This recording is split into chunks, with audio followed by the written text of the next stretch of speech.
going on, guys? Soldier Only here from Sports Nerd Web. Welcome to this episode of The Briefing. In yesterday's episode, I talked a little bit about the 1.6 update, just the free part of the 1.6 update that's coming alongside The Last Stand expansion release. So this one, I'll be going into the Last Stand expansion itself. So far, Ubisoft and Massive have delivered 5 major free updates and 2 pieces of DLC with The Division in year 1 so far. Excuse me. The Last Stand is its 3rd major round of content add-ons, and it'll be joined by a 6th major update, 1.6, as I just said. So, getting right into The Last Stand,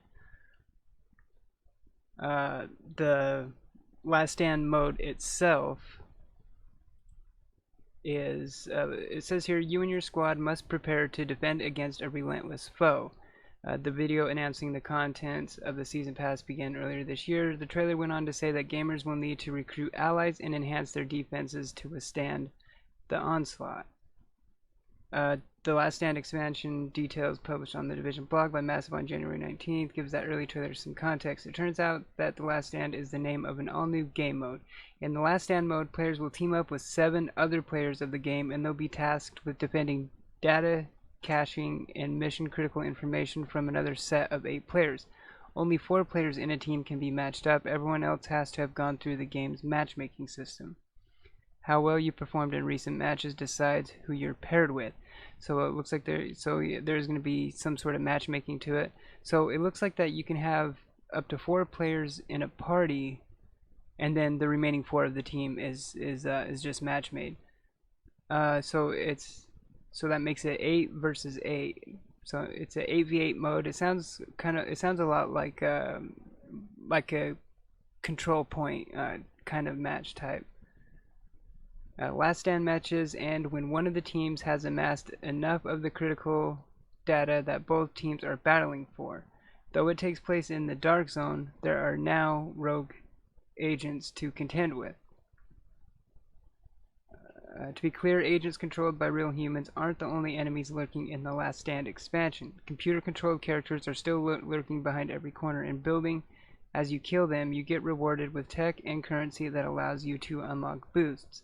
Players get Last Stand rank and new items for successfully winning a match. Those that don't win a match still get some extras. So that's good to know that even if you lose the match, you still get some rewards. And then who knows, if you win a match, if you actually get like better rewards. We all know in the Destiny PvP, you know, you can be last, you could be playing awful and still get great drops. Actually, when I finally, on the PS4, it was the Xbox One, when I finally got my IS Luna to drop, it was actually just last month in the Dawning Winter event during SRL, and it was an awful race. I was literally the very last place. I got hung up on the forklift a ton of times, and I literally came back. I literally came in last by like a minute. It was awful, and that was when I had my IS Luna drop. So on this mode, who know, you know, I think that they should implement that to where if you win, you get better rewards than you would if you lose. But it's still nice that it's still good that you get rewards even if you lose. So if you lose, you know, not all your time is wasted and whatnot. So also, that's supposed to be coming with the Last Stand expansion is a new incursion. The game add-on will also come packaging something for those that don't want a new game mode but appreciate the old ones. The update will include a fresh incursion, though that is all the developer is willing to say right now. So at this time, they still haven't really said much about the new incursion. All that we really know is that we are getting a new one. And also, in this article I'm reading here, some good news coming for this expansion is that there is actually going to be no exclusivity to the Xbox. With the first two expansions that the Division launched, Microsoft had an exclusivity deal that locked them to the Xbox One for a month. The idea was to use the title to lure gamers upgrading to newer systems for it. Sony has a similar deal in place for its PS4 and Destiny. There will be no such delay for Last Stand. Microsoft and Ubisoft only agreed on locking the first two expansions to Xbox for a month. So, as for the Division Season Pass, it's still selling for $39.99 separate from the game itself. To get the content on its own without the Season Pass, gamers will have to fork over $14.99 if prices for the previous expansions are anything to go by. Ubisoft should have plenty more to say about the Division Last Stand expansion before it arrives. And as for the release date window, all that has really been said is that we should expect it before the end of winter of this year. So obviously, I don't think that means before the end of the winter. Like it said before the end of winter 2017, but that's obviously not going to mean the end of the winter.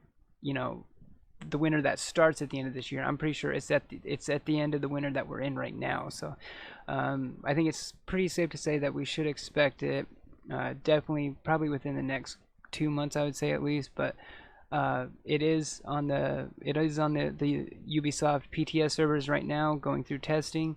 I remember with updates 1.4 and 1.5, when after it was on the PTS servers, it actually came out pretty soon after that. So, but The Last Stand is releasing alongside 1.6. I think they're both coming out the exact same day. So, so if this is in the servers now, hopefully we should be seeing it within the next month. So, and as you know, I'm stoked that we're finally getting this DLC as well too, because when Ubisoft and Massive put out the Division Year 1 roadmap, the Survival was actually supposed to come out during the summer, and The Last Stand was actually supposed to be coming out in December. So, but with Ubisoft and Massive overhauling the whole game, obviously they had to delay these last two expansions, and it's a good thing they did. The Division was just rapidly hemorrhaging players. The player base just fell off like 80%. It just died off so quick. And ever since update 1.4, the survival mode launch, and then the subsequent 1.5, the Division is just a totally new game, and it's really a fun game to play right now. What has saved up more than anything is definitely the survival mode. From what I see on Twitch and from the gaming community, is that a lot of players are loving the new survival mode. The survival mode, for a lot of people, it's pretty much what I was expecting, what the main game would have been to even start with. So I think in the future, going towards the Division sequel, I wouldn't be surprised if we see the sequel, the main game, the main meat and bones of Division 2. I can see it being a lot like the survival mode itself. So yeah, so that's going to do it for this episode of The Briefing. Hit that thumbs up button if you liked the video, sub to the channel for more Division content, and we will see you in the next one, agents. Cheers.